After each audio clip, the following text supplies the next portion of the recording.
السلام علیکم ورحمۃ اللہ وبرکاتہ۔ الحمد للہ رب العالمین والصلاة والسلام علی اشرف الانبیاء والمرسلین محمد وعلی آلہ وصحبہ اجمعین ومن تبعہم بإحسان الی یوم الدین، اما بعد فإن خیر الحدیث کتاب اللہ وخیر الہدی ہدی محمد صلی اللہ علیہ وسلم وشر الامور محدثاتها وکل محدثۃ بدعہ وکل بدعۃ ضلالہ وکل ضلالۃ فی النار۔ محترم ناظرین کرام، ہماری گفتگو کا جو موضوع ہے وہ مقاصد نزول قرآن کا سلسلہ چل رہا ہے۔ آج کی اس مجلس میں ہم آپ کے سامنے اسی موضوع کے تحت ایک صحیح حدیث پیش کریں گے اور اس کی شرح آپ کے سامنے رکھیں گے تاکہ اس موضوع کی وضاحت ہو اور مقصد نزول قرآن کی اہمیت کو ہم سمجھ سکیں اور اللہ رب العالمین ہمیں اس پر عمل کرنے کی توفیق سے نوازے۔ تو آئیے ہم وہ حدیث سنتے ہیں اور اس کی شرح جانتے ہیں اور اس حدیث میں کیا کیا فوائد اور فضائل بیان کیے گئے ہیں اس سے بھی واقف ہوتے ہیں۔ وہ حدیث صحیح مسلم میں 2699 نمبر کی حدیث حضرت ابو ہریرہ رضی اللہ تعالیٰ عنہ سے مروی۔ یہ حدیث بڑی لمبی حدیث ہے، لیکن میں اس حدیث سے وہ خاص ٹکڑا آپ کے سامنے پیش کر رہا ہوں جو ہمارے اس موضوع سے مناسبت رکھتا ہے۔ آئیے وہ حدیث ہم پڑھتے ہیں، حدیث کا وہ ٹکڑا ہم پڑھتے ہیں۔ آپ صلی اللہ علیہ وسلم نے فرمایا: مجتمع قوم فی بیت من بیوت اللہ یتلون کتاب اللہ ویتدارسونہ بینہم الا نزلت علیہم السکینہ وغشیتہم الرحمہ وحفتہم الملائکہ وذکرہم اللہ فی من عندہ۔ اس حدیث کا ترجمہ یہ ہے کہ آپ صلی اللہ علیہ وسلم نے فرمایا، نہیں ہے کوئی قوم جو اللہ کے گھروں میں سے کسی گھر میں یعنی مسجد میں اکٹھا ہوتی ہے، ایک جماعت اکٹھا ہوتی ہے، یتلون کتاب اللہ، اور وہ اللہ کی کتاب قرآن مجید قرآن کریم کی تلاوت کرتی ہے، وَيَتَدَارَسُونَهُ بَيْنَهُمْ، اور آپس میں وہ مدارسہ مذاکرہ کرتے ہیں، سیکھتے سکھاتے اور سمجھتے اور سمجھاتے ہیں، اِلَّا نَزَلَتْ عَلَيْهِمُ السَّكِينَةُ، مگر یہ کہ ان کے اوپر اللہ تعالی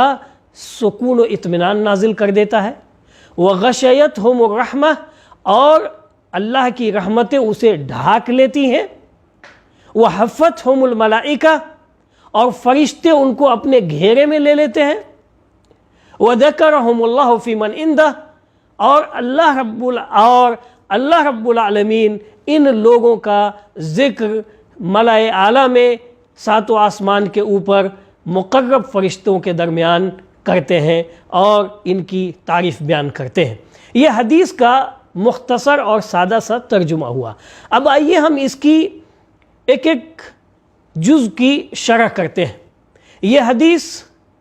قرآن کریم کی تلاوت اور اس کے مدارسہ اور اس کے مذاکرہ اور اس کے سمجھنے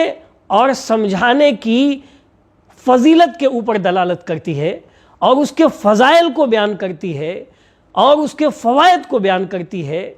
کہ یہ عمل، یہ وظیفہ قرآن کو پڑھنے کا، پڑھانے کا، قرآن کو سیکھنے کا، سکھانے کا، اس کے لیے تیاریاں کرنے کا، اس کے اندر اس کو افہام و تفہیم جیسے عظیم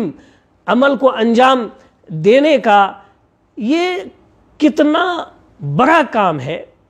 اور کتنا عظیم کام ہے، اور اس کے اوپر اللہ رب العالمین کی جانب سے کتنے اجر اور ثواب سے نوازا جائے گا، اس کو ہم سمجھیں۔ اللہ کے رسول صلی اللہ علیہ وسلم کی یہ حدیث کہتی ہے کہ کوئی بھی جماعت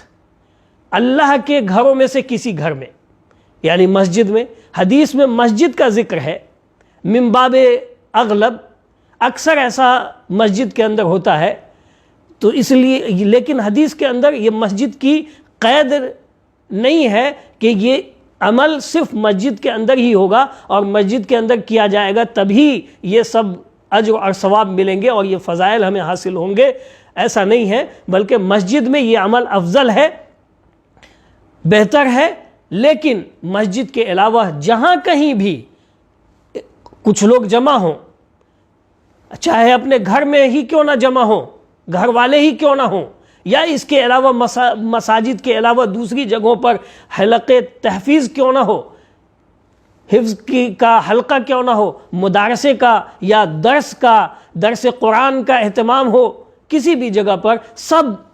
اس کے اندر شامل ہیں۔ تو یہ حدیث یہ کہتی ہے کہ اگر کچھ لوگ اکٹھا ہوتے ہیں، کوئی قوم اکٹھا ہوتی ہے اور اللہ کی کتاب کی تلاوت کرتی ہے اور اسے سمجھنے اور سمجھانے کی کوشش کرتی ہے، یہ جماعت اللہ کی کتاب کی تلاوت، یہ تین معنی میں ہے۔ ایک تلاوت لفظی، جو کہ پڑھے انسان، تلاوت کرے لفظاً حرفاً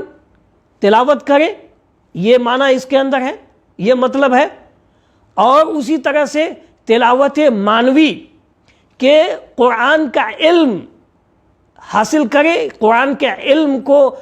لوگوں تک پہنچائے، آپس میں ایک دوسرے کو سمجھائے، درس دے، لوگوں کو قرآن کا علم دے، قرآن کی تعلیم دے، اس کی تفسیر بیان کرے، مذاکرہ کرے، مدارسہ کرے۔ دوسرا معنی یہ ہوا معنوی۔ اور تیسرا معنی یہ کہ تلاوت عملی، اس علوم کے اوپر، ان احکام و فرامین کے اوپر عمل پیرا ہو۔ تو جو قوم بھی اس اہم ترین عمل کو، جو جماعت بھی، جو لوگ بھی اس عظیم ترین عمل کو انجام دیں گے، انہیں 4 قسم کا بڑا زبردست فائدہ حاصل ہونے والا ہے۔ اور یہ جو 4 فوائد ہیں، ہر ایک فائدہ اپنی اپنی جگہ بہت ہی اہمیت کا متحمل ہے۔ اس کی اہمیت کو ہمیں خوب اچھی طرح سے سمجھنا چاہیے، اور اللہ تعالی ہم سبوں کو اس عمل کی توفیق سے نوازے۔ پہلا فائدہ اس کا یہ ہے اِلَّا نَزَلَتْ عَلَيْهِمُ السَّكِينَةُ، کہ جو لوگ قرآن پڑھیں گے، قرآن کو پڑھائیں گے، قرآن کو سمجھیں گے، سمجھائیں گے، اس کا مدارسہ اور مذاکرہ کریں گے، چاہے وہ اپنے گھر ہی میں کیوں نہ ہو، تو اللہ تعالیٰ ان کے اوپر سکینہ نازل فرمائے گا۔ سکینہ نازل کا مطلب یہ ہے کہ وہ سکون اور اطمینان قلبی اسے حاصل، سکون اور اطمینان قلب اسے حاصل ہوگا، اور اللہ تعالیٰ دل کے اندر ایک ایسا وقار، ایک ایسا اطمینان اللہ رب العالمین نازل فرما دے گا کہ اسے اگر کسی طرح کا قلق ہوگا، کسی طرح کی پریشانی ہوگی، کسی طرح کی الجھن ہوگی، تو اس سکون اور اطمینان سے وہ ختم ہو جائے گی، اور وہ سکون اور اطمینان اس کے ایمان کے اضافے کا سبب بھی بنے گا، اور اس کے یقین اور اس کی ثبات قدمی میں تقویت پیدا کرے گا اور قوت بخشے گا۔ ایسا سکون اللہ رب العالمین نازل فرمائے گا۔ میرے بھائیو، تو یہ کتنا بڑا عظیم پہلا یہ اجر اور ثواب ہے، اور کتنا بڑا یہ فائدہ ہے۔ دوسرا فائدہ غشیتہم الرحمہ، اللہ کی رحمتیں اسے ڈھانک لیں گی۔ اللہ کی رحمتیں ڈھانک لینے کا مطلب، یعنی جس طرح سے رات کی تاریکی زمین کی ساری چیزوں کو ڈھانک لیتی ہے، اسی طرح سے اللہ کی رحمت اس طرح کے لوگوں کو جو قرآن کو پڑھتے ہیں، پڑھاتے ہیں، سمجھتے ہیں، سمجھاتے ہیں، اس کی تعلیم کو عام کرتے ہیں، ان کو اللہ کی رحمت اپنے سائے میں ڈھانک لے گی، اللہ کی رحمتیں اسے ڈھانک لیں گی، اور وہ رحمت ان تمام چیزوں کو شامل ہوں گی جس کا انسان محتاج ہوگا۔ یہ دوسرا فائدہ کہ اللہ کی رحمت ہمارے ساتھ شامل حال ہوگی۔ تیسرا فائدہ حفتہم الملائکہ، یہ فرشتے آ کر کے ہمیں گھیر لیں گے، فرشتے گھیر لیں گے۔ اور اس مجلس میں آ کر کے بیٹھ جائیں گے، شریک ہوں گے، اور پھر وہ ایک دن اللہ رب العالمین کے یہاں اس عمل کی وہ گواہی بھی دیں گے اور اس عمل کو وہ اللہ رب العالمین تک پہنچائیں گے۔ سبحان اللہ، یہ تیسرا بڑا فائدہ ہوا۔ فرشتوں کی معیت حاصل ہو،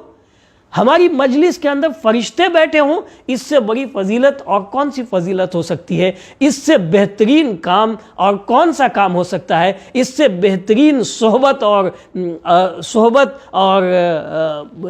مجلس کون سی مجلس ہو سکتی ہے؟ سبحان اللہ۔ تو فرشتے کی معیت حاصل ہوتی ہے، فرشتے کی رقابت حاصل ہوتی ہے، میرے بھائیوں،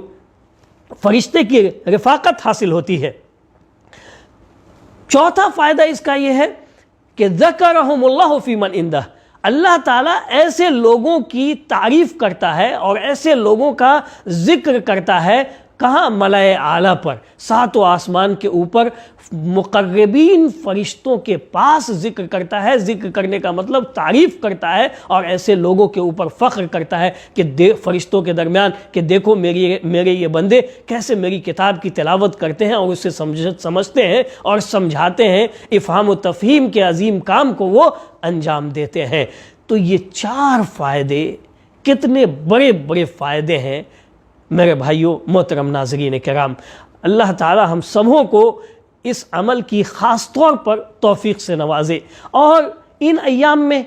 جب کہ ہم لاک ڈاؤن میں بھی ہیں اور مبارک ایام سے بھی گزر رہے ہیں، مصروفیات و مشغولیات سے بالکل فارغ ہیں، تو ہمیں اس کا خاص اہتمام کرنا چاہیے اور اپنے گھروں میں اپنے بچوں کو لے کر کے اس کو قرآن کریم کی تلاوت کے لیے بیٹھنا چاہیے۔ قرآن کریم کو ترجمے کے ساتھ ہم پڑھیں اور بچوں کو بھی سنائیں اور اس کی تفسیر کے ساتھ پڑھیں، تو یہ بڑا فائدہ ہمیں حاصل ہوگا، یہ بڑا فائدہ ہمیں حاصل ہوگا۔ اور یہ فائدہ جب اگر ہم حاصل کریں گے تو جس طرح کی جو پریشانیاں ہیں، جس طرح کی الجھنوں میں اس وقت ہم گھرے ہوئے ہیں، جس طرح کا اضطراب اور جس طرح کا قلق ہے اور ایک قسم کا خوف اور ایک قسم کی دہشت کا سایہ تمام لوگوں کے اوپر ہے، اللہ رب العالمین اس کی برکت سے ختم کر دے گا، اس لیے کہ سکون اطمینان اللہ تعالیٰ نازل کرتا ہے اور اپنی رحمتیں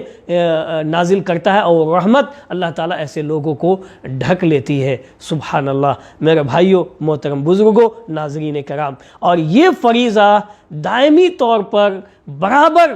اور ہمیشگی کے طور پر یہ مدارس اسلامیہ انجام دے رہے ہیں۔ اس مستحب عمل کو، اس فضیلت والے عمل کو یہ مدارس اسلامیہ، جامعات دینیہ ریگولر اور کنٹینیوس وہ اس کو انجام دیتے ہیں۔